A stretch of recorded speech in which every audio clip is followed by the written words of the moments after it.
Hello साथियों, आज की क्लास में हम लोग 10 सितंबर 2024 में जो सीजीएल का पेपर हुआ था उसके हम लोग फर्स्ट शिफ्ट को आज कवर करेंगे। इसमें हम लोग जीके के टोटल 25 प्रश्नों को देखेंगे। तो जितने भी नए लोग हैं चैनल को सबसे पहले सब्सक्राइब कर देंगे, वीडियो को लाइक करेंगे और इस लिंक को शेयर करेंगे। चलिए आज की क्लास हम लोग शुरू करते हैं। आज की क्लास का पहला प्रश्न है, भारत में राष्ट्रीय आय की गणना के इतिहास के संबंध में निम्नलिखित में से कौन सा कथन सही नहीं है। आपको जो कथन गलत है उसको टिक करना है। पहला कथन है, एनआई की गणना करने का पहला आधिकारिक प्रयास पीसी महालनोबिस ने किया था। तो ये बिल्कुल सही था। एनआई की गणना करने का पहला प्रयास दादा भाई नौरोजी ने किया था। तो ये भी बिल्कुल सही है। यहाँ पर पीसी महालनोबिस जो थे आधिकारिक पहला प्रयास किए थे और इन ये क्या था कि ये गणना का पहला प्रयास, इसमें आधिकारिक लगा और ये सिंपल गणना है। तीसरा पॉइंट है, एनआई की गणना करने के लिए पहली वैज्ञानिक पद्धति का उपयोग डॉक्टर वी के आर वी राव ने किया था। तो ये भी सही है। तीनों प्रश्न, तीनों पॉइंट जो दिए हैं आपको याद रखना। अगर बोलेगा आधिकारिक प्रयास तो पीसी महालनोबिस, बोलेगा कि पहला प्रयास तो दादा भाई नौरोजी, अगर कहेगा कि वैज्ञानिक पद्धति का उपयोग करके तो वी के आर वी राव इसका सही आंसर हो जाएगा। और इसमें जो चौथा है ये बिल्कुल गलत है। कह रहा है कि दादा भाई नौरोजी ने भारतीय अर्थव्यवस्था को दो भागों में विभाजित किया, प्राथमिक क्षेत्र और द्वितीय क्षेत्र। तो ये बिल्कुल गलत है। अगला प्रश्न है, और एक बात आप लोग को बताता चलूं कि इस चैनल पर सारे एग्जाम का प्लेलिस्ट अपडेट कर दिया गया है। सीजीएल का भी, सीएचएसएल का भी, एमटीएस का भी, एमटीएस, एनटीपीसी, ग्रुप डी और आरपीएफ कांस्टेबल और आरपीएफ एसआई और एसएससी जीडी, सारे एग्जाम का प्रीवियस पेपर का प्लेलिस्ट इस चैनल पर अपडेट कर दिया गया है। जितने भी नए लोग हैं जाकर एक बार सारे वीडियो को देख लेंगे ताकि आपका जीके और मजबूत हो जाए। 30 नवंबर 2022 को राष्ट्रपति भवन में आयोजित राष्ट्रीय खेल एवं साहसिक पुरस्कार 2022 समारोह में कितने पुरस्कार प्रदान किए गए। तो ये करेंट का प्रश्न था। देखिए 2024 का पेपर है और पूछा है 2022 का, मतलब 2 साल पहले का करेंट अफेयर पूछा है। तो इसमें टोटल 44 पुरस्कार प्रदान किए गए थे। ये था आपका राष्ट्रीय खेल और साहसिक पुरस्कार 2022 समारोह में टोटल 44 पुरस्कार प्रदान किए गए थे।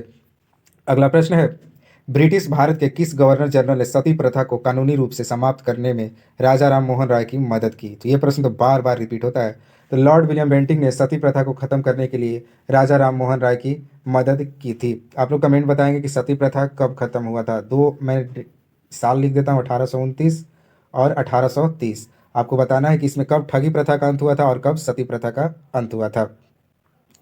अगला प्रश्न है, निम्नलिखित में से कौन सा संस्थान वर्ष 1917 में गांधी जी के सत्याग्रह से संबंधित है। तो ये गांधी जी ने जो सत्याग्रह किया था 1917 में, ये चंपारण से संबंधित है। चंपारण एक बिहार में स्थित जगह है। अगला प्रश्न है, न्यूलैंड ने धातु कोबाल्ट और निकेल को हाइड्रोजन के साथ किस म्यूजिकल नोट में रखा था। तो इसका आंसर हो जाएगा डी ओ। इस म्यूजिकल नोट में रखा था किसको, तो कोबाल्ट और निकेल को। न्यूलैंड जो था एलिमेंट का वर्गीकरण उनके बढ़ते द्रव्यमान पर किया था, उनके एटॉमिक मास के बढ़ते क्रम पर सजाया था। अगला प्रश्न है, मार्च 2023 में भारत के 28वें लेखा महानियंत्रक सीजीए के रूप में किसे नियुक्त किया गया था। तो मार्च 2023 तक जो 28वें सीजीए थे वो थे एस एस दुबे। आप लोग करेंट में देख लें कि अभी फिलहाल कौन इस पोस्ट पे बैठा है।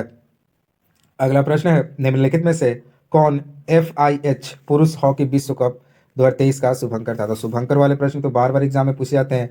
उसका आयोजन कहाँ हुआ, उसका शुभंकर क्या था, विजेता कौन था, उप विजेता कौन था। तो ये सारे प्रश्न आपको याद रखना होगा। तो 23 का जो शुभंकर था पुरुष हॉकी विश्व कप का, ये ओली था और इसका आयोजन भारत में ही हुआ था। अगला प्रश्न है, मणिपुर के निम्नलिखित में से किस शहर में जवाहरलाल नेहरू मणिपुर नृत्य अकादमी स्थित है। तो ये इम्फाल में स्थित है। मणिपुर की राजधानी इम्फाल में जवाहरलाल नेहरू मणिपुर नृत्य अकादमी स्थित है। अगला प्रश्न है, दक्षिण भारत के निम्नलिखित में से किस साम्राज्य के अंतर्गत महाबलीपुरम मंदिर वास्तुकला के एक महत्वपूर्ण केंद्र के रूप में उभरा। तो ये था पल्लव। पल्लव जो था दक्षिण भारत के अंतर्गत महाबलीपुरम मंदिर वास्तुकला में एक महत्वपूर्ण केंद्र के रूप में उभरा था। अगला प्रश्न है, कौन सी पंचवर्षीय योजना मुख्य रूप से गरीबी हटाओ पहल पर केंद्रित थी। तो पांचवी पंचवर्षीय योजना जो थी गरीबी हटाओ पहल पर केंद्रित थी। अगला प्रश्न है, भारतीय संविधान ने खाली स्थान की स्थापना की है। तो भारतीय संविधान जो है स्वतंत्र न्यायपालिका प्रणाली की स्थापना की है? अगला प्रश्न है, एक गर्म प्लेटिनम सतह पर गैसीय अमोनिया का अपघटन उच्च दाब पर खाली स्थान क्रम की अभिक्रिया है। तो ये शून्य क्रम की प्रक्रिया है। एक बार और पढ़ लेते हैं। एक गर्म प्लेटिनम सतह पर गैसीय अमोनिया का अपघटन उच्च दाब पर शून्य क्रम की प्रक्रिया है, शून्य क्रम की अभिक्रिया है। अगला प्रश्न है, हुमायूं के मृत्यु के बाद 13 वर्षीय अकबर का 1556 में पंजाब के कलनौर में राज्याभिषेक हुआ था। यह प्रश्न काफ़ी इंपॉर्टेंट है। जो अकबर था, उसका जो पिता था हुमायूं, उसकी जब मृत्यु हुई तो अकबर मात्र 13 साल का था और 1556 में उसे पंजाब के कलनौर में राज्याभिषेक कर दिया गया, उसे राजा के सिंहासन पर बैठा दिया गया। अगला प्रश्न है, निम्नलिखित में से कौन सा अविकारीय भोजन है? तो दाल जो है अविकारीय भोजन है। अगला प्रश्न है, किस सरकार ने वर्ष 2022 में पंडित अनिंदो चटर्जी नामक प्रतिष्ठित ताल वादक को बंग विभूषण पुरस्कार से सम्मानित किया? तो पश्चिम बंगाल की सरकार जो है वर्ष 2022 में पंडित अनिंदो चटर्जी नामक प्रतिष्ठित ताल वादक को बंग विभूषण पुरस्कार से सम्मानित किया गया। तो एक यहाँ से प्रश्न बनेगा कि बंग विभूषण पुरस्कार किस राज्य से संबंधित है? तो ये पश्चिम बंगाल से संबंधित है और 2022 के विजेता थे पंडित अनिंदो चटर्जी, इसके विजेता थे और ये एक ताल वादक थे। अगला प्रश्न है, किन जीवों को एविज के रूप में वर्गीकृत किया जाता है? तो पक्षी जो है एविज के रूप में वर्गीकृत किए जाते हैं। अगला प्रश्न है, निम्नलिखित में से कौन सा त्यौहार गुरु नानक देव की जयंती के रूप में मनाया जाता है? तो ये गुरु पर्व जो है गुरु नानक देव जी की जयंती के रूप में मनाया जाता है और ये सिखों के 10 गुरु में से प्रथम गुरु थे गुरु नानक देव और इनका जन्म तलवंडी में, जो कि पंजाब में स्थित है, वहाँ पर हुआ था। अगला प्रश्न है, किसी स्थान की जलवायु निम्नलिखित में से किसको प्रभावित नहीं होती है? तो एक और बात प्रश्न पढ़ते हैं, किसी स्थान की जलवायु निम्नलिखित में से किसके द्वारा प्रभावित नहीं होती है? तो समुद्र की दूरी से प्रभावित होती है, स्थान से भी प्रभावित होती है, ऊंचावत से भी प्रभावित होती है, लेकिन मिट्टी के प्रकार से वहां की जलवायु प्रभावित नहीं होती है। अगला प्रश्न है,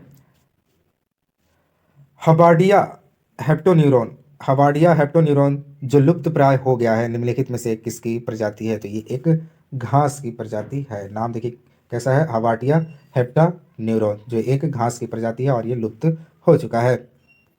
अगला प्रश्न है, निम्नलिखित में से कौन सा स्थान भौगोलिक रूप से श्रीलंका के समीप है? तो ये कराईकल जो है, कराईकल ये श्रीलंका के समीप है। आप कमेंट बताएंगे कराईकल जो है भारत के किस राज्य में स्थित है? अगला प्रश्न है, निम्नलिखित में से किस राज्य सरकार द्वारा तानसेन संगीत समारोह आयोजित किया जाता है? तो मध्य प्रदेश सरकार द्वारा तानसेन संगीत समारोह आयोजित किया जाता है।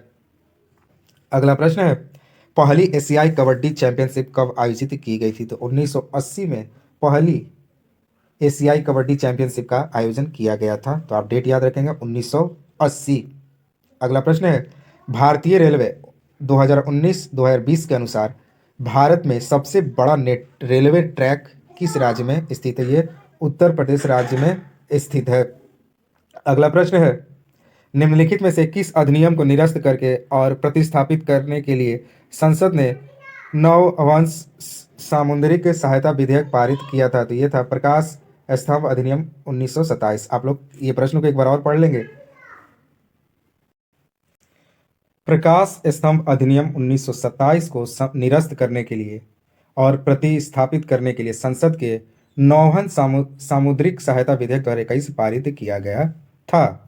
अगला प्रश्न है, निम्नलिखित में से कौन सा कथन राज्य के नीति निर्देशक सिद्धांतों के बारे में सही नहीं है? तो आपको गलत कथन का चयन करना है। पहला कथन है, ये प्राकृतिक में सकारात्मक होते हैं क्योंकि राज्यों को उनके मामले में इनकी सहायता आवश्यकता होती है। तो ये बिल्कुल सही है। दूसरा है, इनका उद्देश्य देश में सामाजिक और आर्थिक लोकतंत्र की स्थापना करना है। तो ये भी बिल्कुल सही है।